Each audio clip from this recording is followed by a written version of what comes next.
السلام عليكم ورحمة الله تعالى وبركاته. ونزل لما أصحاب غالية مقاعيب وموها إلتي برتنا كودا سعننا وموها إلتي وحان سوق بناعي برنامج تاريخ أمة الصوماليات وأن كدورتي إن أسجل channel maanta si dhab ah uga hadlaya qodobadii faa'iidada u lahaa ee la taaban karay ee dowladda kacaanka iyo kuwa haddaba ay sameeyeen ama wanaag ha ahaadaan ama xumaataba ha ahaatee. waxaan soo tarjumay ama soo baarakeynay qodobka koowaad oo ahaa dilkii madaxweynihii Soomaaliya ee Cabdirashiid Cali Sharmaake lagu dilay magaalada Laascaanood. inta mana ka soo gudubna maanta waxaan rabnaa inaan ayadana diiradda saarno qoristii af Soomaaliga oo iyaduna ahayd wax aad ummadda Soomaaliyeed faa'iido u leh lana soo dhaweeyay dunida dhan laba dal bas ah ilaa hadda ay ayagu fartooda qorteen oo ah waxaan ka wadaa Afrika oo dhan. Soomaaliya iyo Itoobiya ayaa ka qortay Afrika oo dhan fartooda.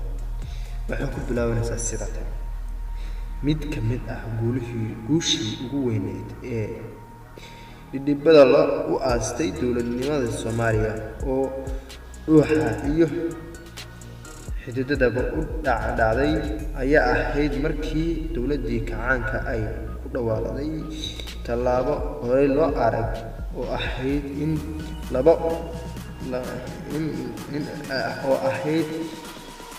loo qoro farta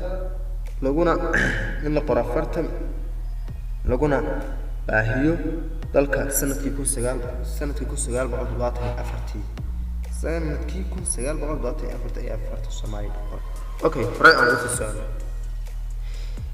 Cabdiraxmaan Daahir Usmaan waxa uu ka mid yahay aqoon-yahanadii Soomaaliya mar aan sidaas u fogeyn dalka wuxuu ka noqday wasiirka waxbarashada.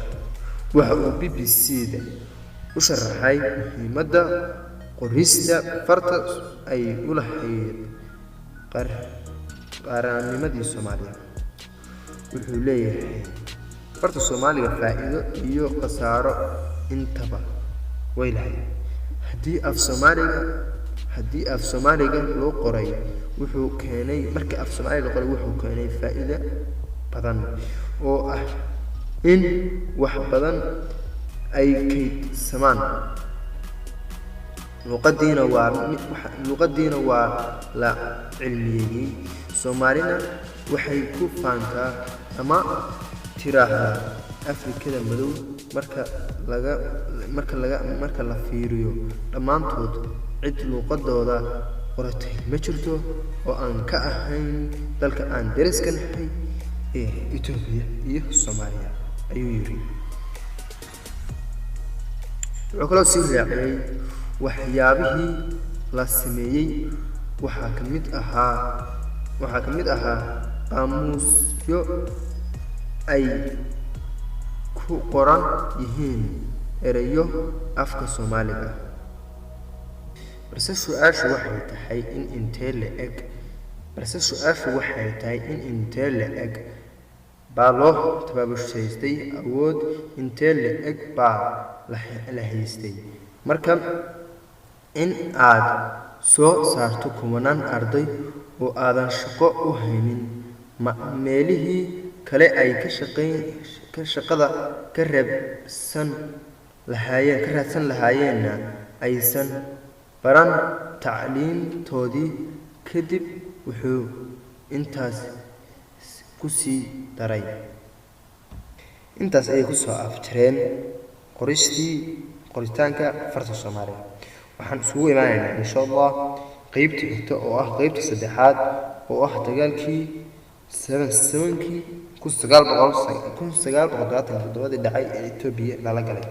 jadwalkaas oo ah midaan aad diirad u saarno insha Allah markaas oo noo dhinaanayso dhowr qodob kuwaas oo ku falanqeyn doona xaaladaha iyo sida uu qoran yahay buugu insha Allah. aad ma santahay asxaabta qaaliga ah isla socod dambe oo xiiso leh insha Allah channelkana subscribe garaacsan iyo rajeeyna haddii ay naqancisay sida aan wax u soo duubino iyo haddii kalaba waan ugu dhiirigelin karnaan war sidaan ma haboonee sida ka dhiga marka aad u mahadsantihiin taladeenu waa noo muhiim idinka ayaan niga soo